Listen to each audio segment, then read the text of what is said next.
அன்பின் இரட்சகர் இயேசு கிறிஸ்துவின் நாமத்தில் வாழ்த்துக்கள். இந்த நாளிலும் எசேக்கியேல் தீர்க்கதரிசியின் புஸ்தகம் 47வது அதிகாரத்தை தியானிக்க போகிறோம். ஜீவ தண்ணீர் என்கிற தலைப்பிலே இந்த செய்தியை நாம் கற்றுக்கொள்ள முடியும். 1ஆம் வசனத்திலிருந்து 12ஆம் வசனம் வரையிலும் அந்த ஜீவ தண்ணீரை குறித்தும் அதற்கு கீழே அங்கே அந்த ஜனங்கள் அவர்களுடைய 12 கோத்திரங்களுக்கும் இடங்கள் பங்கிடப்படக்கூடிய காரியங்களை குறித்தும் இங்கே எசேக்கியேல் எழுதியிருக்கிறதை நாம் பார்க்க முடியும். இந்த முதல் 12 வசனங்களில் கர்த்தராகிய ஆண்டவர் அந்த ஆலயத்திற்குள்ளாக கிழக்கு வாசலின் வழியாய் பிரவேசித்த பின்பு அந்த வெளிப்பிரகாரத்தில் உள்ள அந்த கிழக்கு வாசல் முற்றிலுமாய் அடைக்கப்பட்ட பின்பு அந்த வாசல் படியின் கீழிருந்து அங்கே ஒரு நதி புறப்பட்டு ஓடுகிறதை அங்கே எசேக்கியேல் காண்கிறார். அந்த நதியானது அப்படியே பாய்ந்து இந்த அதிகாரத்தில் அது பெரிய கடல், அதாவது மத்திய தரைக்கடலிலேயும் சவக்கடலிலேயும் அது போய் சேருகிறதாக அவர் அங்கே காண்கிறார். இந்த நாட்களிலே அவர்களுடைய இஸ்ரவேல் தேசத்தில் யோர்தான் நதி கலிலேயா கடலிலிருந்து அது பாய்ந்து சவக்கடலிலே போய் சேரக்கூடியதாக இருக்கிறது. ஆனால் 1000 ஆண்டு ஆட்சி காலத்தில் ஆலயத்தினுடைய வாசற்படியிலிருந்து புறப்படுகிற அந்த நதியானது அத்தனையாக பாய்ந்து அது அங்கே மத்திய தரைக்கடலிலும் சவக்கடலிலும் போய் கலக்கக்கூடியதாக 2ஆக பிரிந்து ஓடுகிற நதியாக செல்லுகிறது என்பதை இங்கே எசேக்கியேல் தரிசனம் காண்கிறார். அந்த வெண்கல மனிதர் தன்னுடைய கைகளிலே சணல் நூலை பிடித்து கொண்டு அந்த நதியை அவருக்கு அளந்து காட்டுகிறார். முதலில் ஒரு 1000 முழம் அளந்த பொழுது கிட்டத்தட்ட 450 மீட்டர் தான். அதை அளந்த பொழுது அது கணுக்கால் அளவு ஆழமுடையதாக இருக்கிறது. பின்பாக அளந்த பின்பு அது முழங்கால் அளவு ஆழமுடையதாக இருக்கிறது. இன்னும் 1000 முழம் 450 மீட்டர் அளந்த பின்பு அது இடுப்பளவாக மீண்டும், அதாவது 4000 அந்த முழத்திலேயே அது நீச்சல் ஆழம் உடையதாக, நீச்சல் ஆழம் முங்கி நம்மை அமிழ்த்தக்கூடியதாக இருக்கிறது என்று சொல்லி அது பின்பாக அவர் கரையோரங்களிலே நடந்து அந்த நதியை குறித்து அவர் காட்சியை அவர் பார்க்கிறார். நதி பாய்கிற இடத்துல 2 பக்கத்திலும், அதாவது அநேக மரங்கள், அநேக பழங்களை கொடுக்கக்கூடிய மரங்கள் எல்லாம் அவைகள் விளைந்திருக்கின்றன. அந்த நதி போகிற இடத்துலெல்லாம் ஜீவராசிகள் எல்லாம் பிழைக்கின்றன. சவக்கடலில் விழும்பொழுது, அதாவது மிகுந்த உப்புத்தன்மை வாய்ந்த அந்த சவக்கடலும் கூட மிகுதியாக உப்புத்தன்மை இருக்கிறது நிமித்தமாக அடர்வு அதிகமாக இருக்கிறபடினாலே அநேக தாது பொருட்கள் அவைகளிலே காணப்படுகிறபடினால எந்த ஒரு ஜீவராசியும் வாழ முடியாத அளவிற்கு இருக்கக்கூடிய அந்த சவக்கடலானது இந்த நதி படும்பொழுது அது அப்படியே கொஞ்சம் டைலூட் ஆகி உப்பு தன்மை குறைந்து அது அங்கே ஜீவராசிகள் மீன்கள் எல்லாம் பிழைக்கிற ஒரு நதியாக, ஒரு கடலாக இது மாறிவிடுகிறது என்று சொல்லி எசேக்கியேல் தரிசனம் பார்க்கிறார். ஆனால் ஆழமாக இருந்த, உளையாக இருந்த அந்த பள்ளத்தாக்குகள் எல்லாம் உப்பு காணப்படுகிறது என்று சொல்கிறார். ஏனென்றால் உப்பு மனிதனுக்கு இன்றியமையாதது.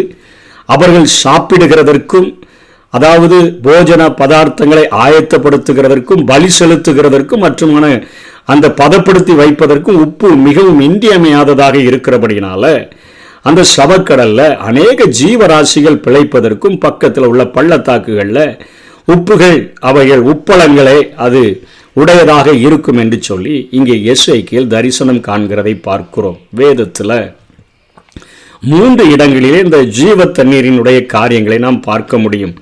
தண்ணீர் மனிதனுடைய வாழ்க்கையில் மிகவும் இன்றியமையாத ஒன்றாக காணப்படுகிறது. இன்றைக்கு ஒரு தனி மனிதனினுடைய வாழ்விற்கும் தண்ணீர் நிச்சயம் தேவை. ஒரு குடும்பத்திற்கும் தண்ணீர் நிச்சயம் தேவை. ஒரு பட்டணத்திற்கும் தேவை. ஒரு தேசம் முழுமைக்கும் தேவை. நாம் வாழ்கிற நாட்களிலே மழை பொய்த்து போய்விட்டது என்று சொன்னால் மாநிலங்களுக்கும் இடையே அநேக நேரங்களில் சண்டைகள் நடக்கிறதை நாம் பார்க்கிறோம். விவசாயத்திற்கு தண்ணீர் இல்லை, குடிப்பதற்கு தண்ணீர் இல்லை. ஆண்டவர் பார்க்கிறார், வானத்தை திறந்து மழை பெய்ய வைக்கிற பொழுது நாங்கள் அந்த அணையை கட்ட போகிறோம், குறுக்க கட்ட போகிறோம் என்கிற பிரச்சனைகள் உண்டாகிற போது, மழை பெய்கிற போது அந்த பிரச்சனைகள் மாறி தண்ணீர் தானாகவே திறந்துவிட்டு மற்ற மாநிலங்கள், அங்கே தண்ணீர் பற்றாக்குறை உள்ள மாநிலங்களுக்கு உதவி செய்கிறதை நம்முடைய நாட்களிலேயே பார்க்கிறோம். ஒரு மனிதனுடைய வாழ்விற்கு தண்ணீர் எத்தனை இன்றியமையாதது. ஆகவே 1000 ஆண்டு ஆட்சியிலையும் தண்ணீர் பற்றாக்குறை என்பது இல்லாதபடி தேசம் செழிப்பாக வாழ வேண்டும் என்று சொன்னால் மீன்பிடி தொழில்கள் சிறப்பாக விளங்க வேண்டும் என்று சொன்னால், விவசாயம் சிறந்து விளங்க வேண்டும் என்று சொன்னால், வறண்ட நிலங்கள் அது மாறி கடுவெளியானது கழித்து புஷ்பத்தை போல மாறணும்னு சொன்னால் தண்ணீர் மிகவும் இன்றியமையாதது என்கிறபடியினால கர்த்தராகி ஆண்டவர் ஆலயத்துக்குள்ள பிரவேசித்து அந்த வாசலின் கதவு கிழக்கு வாசல் அடைக்கப்பட்ட பின்பு வாசலின் அடியிலிருந்து ஜீவ தண்ணீர் 1000 ஆண்டு ஆட்சி காலத்தில் அது இத்தனை ஆசீர்வாதங்களை கொண்டு வரக்கூடியதாக இருக்கும். அதாவது சவக்கடலை போல காணப்படுகிற சூழ்நிலையில் இருக்கக்கூடிய கடல்களும் கூட அவைகள் மாற்றப்பட்டு ஆரோக்கியமாகும் என்கிற செய்தியை இங்கே எசேக்கியேல் குறிப்பிடுகிறார். இன்றைக்கு ஆவிக்குரிய இஸ்ரவேலர்களாக அழைக்கப்பட்ட நம்முடைய வாழ்க்கையிலையும் ஆண்டவர் இப்படிப்பட்ட காரியங்களை செய்ய விரும்புகிறதை நாம் பார்க்கிறோம். யோவான் 4ஆம் அதிகாரத்தில் ஒரு சம்பவம் நடக்கிறது. ஆண்டவர் அங்கே சமாரியாவில் உள்ள சீகார் எனப்பட்ட ஒரு ஊருக்கு வரும்பொழுது அங்கே யாக்கோபுடைய கிணறு இருக்குது. அவர் பிரயாணத்தில் இளைப்படைந்தவராக அந்த கிணற்றின் அருகே உட்காருகிறார். அந்த நேரத்தில் அங்கே ஒரு ஸ்திரீ, சமாரியா நாட்டாளாகிய ஒரு ஸ்திரீ தண்ணீர் மொள்ள வருகிறார். அவள்கிட்ட இயேசு கொஞ்சம் தாகத்துக்கு தா என்று கேட்டபோது அவள் பெரிய வாயாடியா இருக்கிறபடினால அவர் சொல்லுகிறாள், நீர் யூதராக இருந்துட்டு ஏன்ட்ட தண்ணி கேட்குறீங்க, நம்ம சம்பந்தம் கலக்கிறவர்கள் இல்லையே அப்படிங்கிற காரியத்தை கேட்கும்போது ஆண்டவரே சொல்லுகிறார், நீ தேவனுடைய உடைய இரக்கத்தை நீ அறியலை, தாகத்துக்கு தா என்று உன்னிடத்தில் கேட்கிறவர் இன்னார் என்பதை நீ அறியாது. இது படியினால நீ அவரிடத்துல நீ அறிந்திருந்தார் அவரிடத்துல கேட்டிருப்பாய், அவர் உனக்கு ஜீவ தண்ணீரை கொடுத்திருப்பார் என்று ஆண்டவர் அங்கே பேசுகிறார். அந்த ஸ்திரீ நினைக்கிறா, உள்ள இருந்துதான் மொண்டு தரணும் போல நீ நினைச்சிட்டு உம்மிடத்துல மொண்டு கொள்ள பாத்திரம் இல்லையே, கிணறு ஆழமா இருக்குத, பின்ன எங்கே இருந்து உமக்கு ஜீவ தண்ணீர் உண்டாகும் என்று கேட்கிறார். ஆண்டவர் அவளிடத்துல பேசிட்டு அவர் சொல்லுகிறார், நான் கொடுக்கும் தண்ணீரை குடிக்கிறவனுக்கோ ஒரு காலம் தாகம் உண்டாகாது, நான் அவனுக்கு கொடுக்கும் தண்ணீர் அவனுக்குள்ளே நித்திய ஜீவகாலமாய் ஊறுகிற நீருற்றா இருக்குன்னு சொன்ன உடனே அவ கேட்குறா, நான் தாகம் உண்டாகாமலும் நான் இனிமே அடிக்கடிங்க முண்டு கொள்ள வராமலும் இருக்கும்படி அந்த தண்ணீரை எனக்கு தர வேண்டும். அவள் நினைக்கிறா நாம் குடிக்கிற தண்ணீரை குறித்து அவள் அங்கே பேசுகிறாள். ஆண்டவர் வாழ்க்கையை திருப்தியாக்கக்கூடிய தண்ணீரை, வறண்ட வாழ்க்கையை, வனாந்தரமான வாழ்க்கையை ஒரு செழிப்பான வாழ்வாய் மாற்றக்கூடிய காரியத்தை குறித்து அங்கே இயேசு பேசி கொண்டிருக்கிறார். அவளிடத்துல கேட்கிறார், உனக்கு எத்தனை உன் புருஷன் அழைத்து கொண்டு வான்னு கேட்ட உடனே அவளுக்கு 5 ஏற்கனவே இருக்குது, இப்போ 6வது ஒருவனோடு கூட வாழ்ந்து கொண்டிருக்கிறார். அவள் சொல்லுகிறார், எனக்கு புருஷன் இல்லைன்னு சொல்றான். ஆண்டவர் அதை பேசுகிறார், 5 புருஷர் உனக்கு இருந்தார்கள், இப்பொழுது உனக்கு இருக்கிறவன் உனக்கு புருஷன் அல்ல, இதை உள்ளபடி சொன்னாய். அப்பொழுது அவள் சொல்றான், இதை தீர்க்கதரிசி என்று காண்கிறேன் என்று அவள் சொல்லுகிறதை பார்க்கிறோம். 5 பேரோடு கூட வாழ்ந்தும் என் வாழ்வில் நான் எதிர்பார்த்த திருப்தியை அடையாதபடியினால என் வாழ்க்கை வறண்டு போய் காணப்படுகிறபடியினால 6வது ஒருவனோடு கூட என் எதிர்பார்ப்புகளை நிறைவேற்றி விடலாம் என்று சொல்லி நினைத்த போதிலும் கூட என் வாழ்வு வறண்ட ஒரு வாழ்க்கையாக காணப்படுகிறதே என்ற சூழ்நிலையின் மத்தியில் ஆண்டவர் அவளோடு கூட பேசுகிறதை பார்க்கிறோம். ஒரு ஊரையே கூட்டிக் கொண்டு வந்து விடுகிறார். அங்கே ஆண்டவர் ஊழியம் செய்ததை நாம் பார்க்கிறோம். இன்றைக்கு ஆவிக்குரிய இஸ்ரவேலர்களாக அழைக்கப்பட்ட நம்முடைய வாழ்க்கையில் ஆண்டவர் நமக்கு ஜீவ தண்ணீரை அவர் தரும்படியாக விரும்புகிறார். யோவான் 7ஆம் அதிகாரம் 38ஆம் வசனத்தில் வேத வாக்கியம் சொல்லுகிறபடி, என்னிடத்தில் விசுவாசமாய் இருக்கிறவன் எவனோ அவன் உள்ளத்திலிருந்து ஜீவ தண்ணீர் உள்ள நதிகள் ஓடும் என்றார். எதற்காக இதை காரியத்தை ஆண்டவர் சொல்லுகிறார் என்று சொன்னால், ஆண்டவர் வாசற்படியிலே நின்று தட்டுகிறேன் என்று சொல்லுகிறார். ஒருவரின் கதவை சத்தத்தை கேட்டு கதவை திறந்தால் நானும் என்னுடைய பிதாவும் அவனோடு கூட வந்து வாசம் பண்ணுவோம் என்று சொல்லுகிறார். ஆண்டவர் உள்ள வந்துட்டார்னா நம்முடைய இருதய கதவை முழு இருதயத்தோட, முழு ஆத்மாவோட, முழு மனதோட, முழு பலத்தோட அவரிடத்துல கொடுத்துட்டோன்னு சொன்னா மற்ற இந்த உலகத்தின் காரியங்களுக்காக கதவை திறக்காதபடி நம்முடைய இருதயத்தை ஆண்டவருக்கு மாத்திரம் திறந்த நாம் அடைத்து விட்டோம் என்று சொன்னால் நம்முடைய உள்ளத்தில் இருந்தும் ஜீவ தண்ணீர்கள் உள்ள நதிகள் ஓடும் என்று ஆண்டவர் சொல்லுகிறார். அது உன்னுடைய வாழ்க்கையை செழிப்பாக்குகிறது மாத்திரமல்ல, அது எங்கெங்கெல்லாம் பாய்கிறதோ அங்கெல்லாம் ஜீவராசிகள் பிழைக்கும் என்று சொல்லுகிறதை பார்க்கிறோம். அதாவது சிறிய அளவில் ஆரம்பித்த அந்த நதியானது கணுக்கால் அளவு தான் இருந்த மாதிரி இருந்தது. திடீர்னு பார்த்தா அது முழங்கால் அளவு மாறிடுச்சு.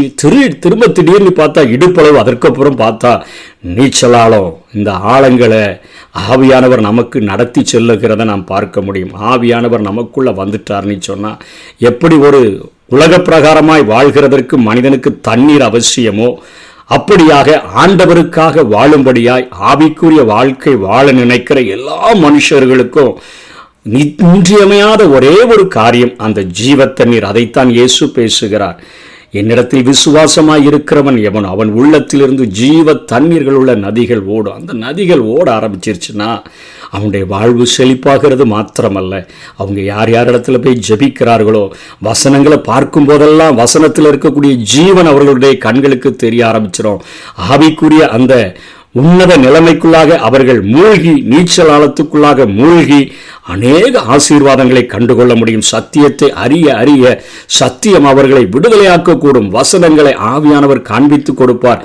இந்த வசனத்தில் உள்ள ஜீவன் உனக்கு வாக்குத்தத்தமாக கொடுக்கப்படுகிறது என்று சொல்லி அநேக வசனங்களின் ஆழங்களுக்குள்ளாக அந்த ஆவியானவர் ஒரு நீச்சல் ஆழத்துக்குள்ளாகவே அழைத்து செல்லுகிறதை நாம் பார்க்க முடியும். ஆரம்பம் அற்பமாயிருந்தாலும் ஆவியானவர் ஒரு மனுஷனுக்குள்ள வந்துட்டார்னு சொன்னா அவனுடைய முடிவு அத்தனை சம்பூரணமாய் இருக்கும் என்று சொல்லி ஆவிக்குரிய இந்த இஸ்ரவேலர்களாகிய நமக்கு வேதம் தருகிற ஜீவ தண்ணீரை குறித்து இயேசு பேசுகிறதை பார்க்கிறோம்.